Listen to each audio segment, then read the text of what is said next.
नमस्कार, मैं हूं प्रभाकर मणि तिवारी। आप देख रहे हैं मेरा ये खास कार्यक्रम पॉलिटिक्स विद प्रभाकर।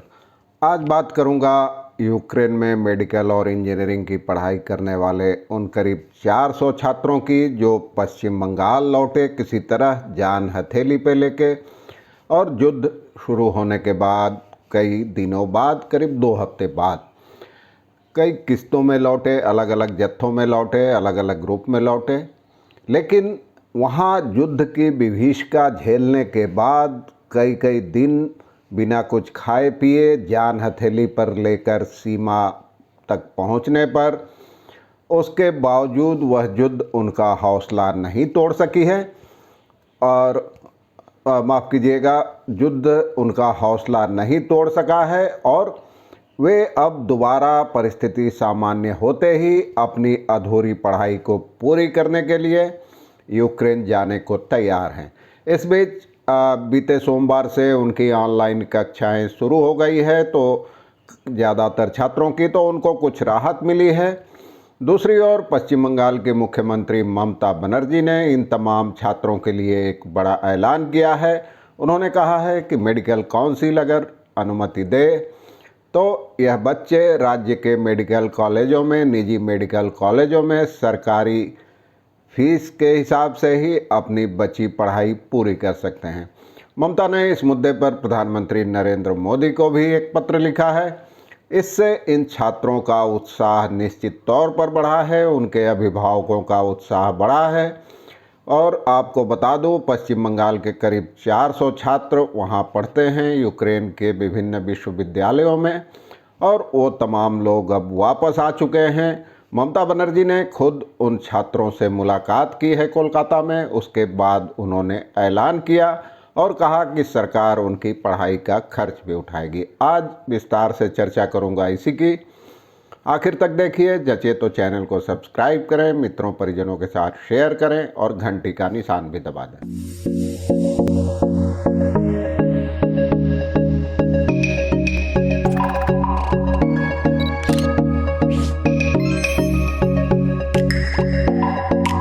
मैं आपको बता रहा था कि वहाँ से जो छात्र लौटे हैं उनमें ज़्यादातर मेडिकल के छात्र हैं, कुछ छात्र इंजीनियरिंग के भी हैं।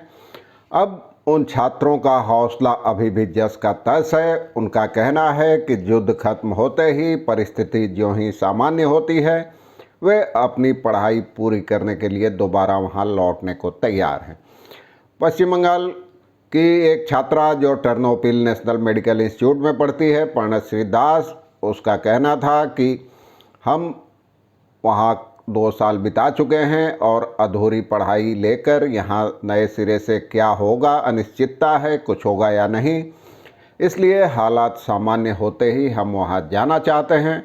एक अन्य छात्र ने भी लगभग यही बात कही। इन छात्रों का कहना है कि एक बार हम वहाँ के माहौल में रस बस गए हैं और अब बाकी पढ़ाई भी वहीं से पूरी कर सकेंगे। ये युद्ध तो एक अप्रत्याशित घटना थी। हमें आखिरी दिन तक अंदाज़ा नहीं था कि रूस हमला कर देगा। उसके बाद यह सही है कि हमें काफ़ी कुछ झेलना पड़ा, मीलों पैदल चलना पड़ा, भूखे रहना पड़ा, प्यासे रहना पड़ा, लेकिन हम किसी तरह बचकर आ गए। ज़्यादातर छात्रों का ज़्यादातर सामान अभी भी वहाँ हॉस्टल में रखा है।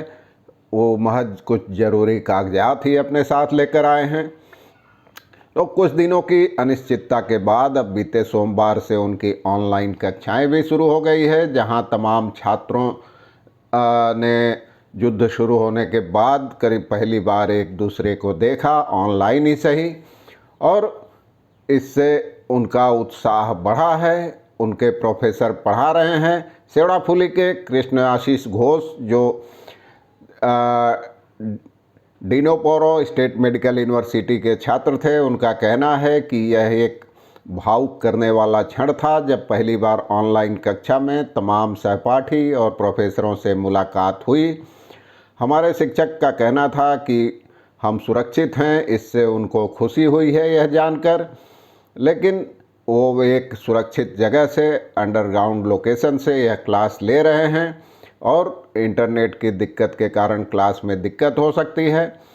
और कई लोग अब उनका कहना था कि भारत के अलावा नाइजीरिया और मोरक्को के छात्र भी ऑनलाइन क्लासेस कर रहे हैं। इसी तरह विप्लव मंडल हैं जो इवानो फ्रैंकोविस नेशनल मेडिकल यूनिवर्सिटी के छात्र हैं, उनका कहना था कम से कम ऑनलाइन पढ़ाई से थ्योरी की कक्षाएं जो हैं उनका अधूरी नहीं रहेगी, उनका सिलेबस पूरा हो सकता है।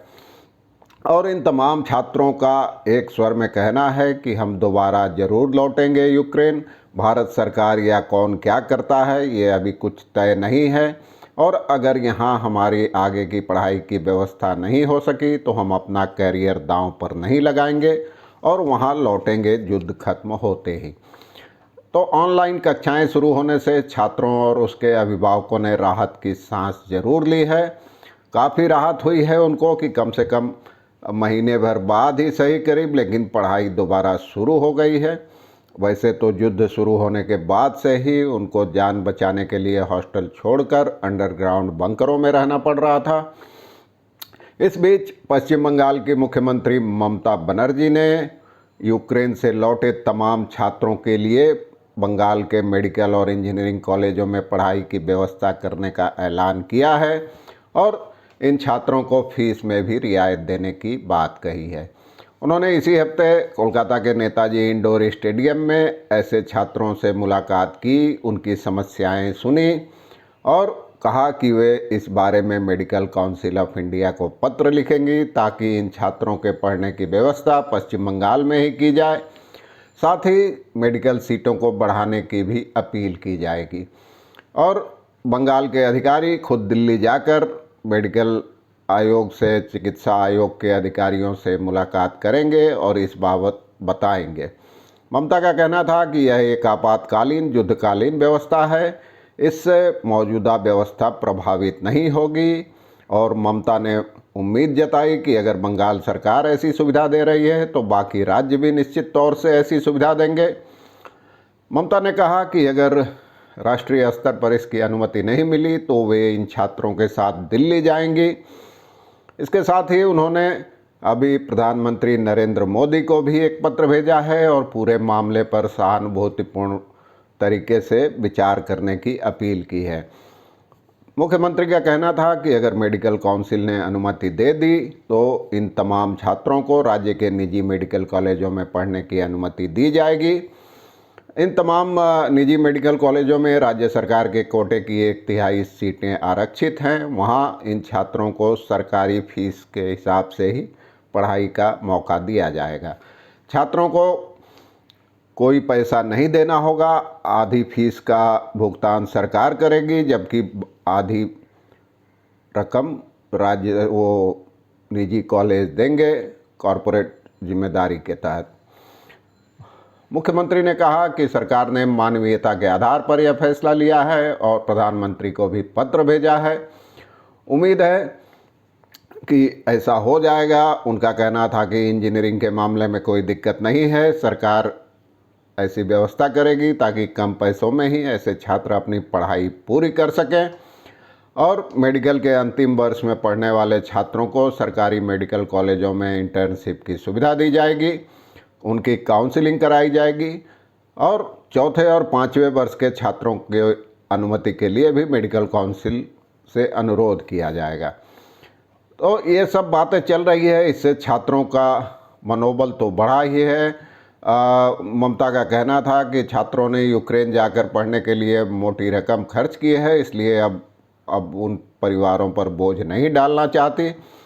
मुख्यमंत्री ने 2 अधिकारी तय किए हैं जो दिल्ली जाकर मेडिकल काउंसिल से मुलाकात करेंगे और इधर छात्रों में खुशी का माहौल है, कई चीज़ें उनके अनुकूल हो रही है। मिसाल के तौर पर ऑनलाइन कक्षाएं शुरू हो रही है, दूसरी ओर राज्य सरकार ने उनके लिए व्यवस्था करने का ऐलान किया है।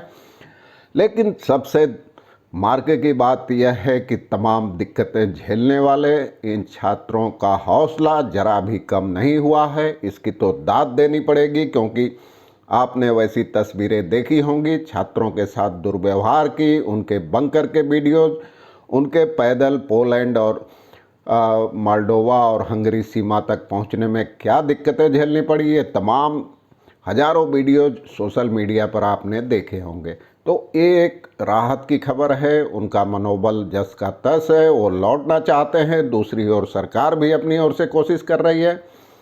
उम्मीद की जानी चाहिए मानवीयता के आधार पर ऐसी कोई व्यवस्था निकलेगी, बनेगी, ताकि इन छात्रों का भविष्य बर्बाद न हो। आगे क्या होता है मैं समय समय पर आपको अपडेट देता रहूँगा। आज के लिए बस इतना ही। धन्यवाद, नमस्कार।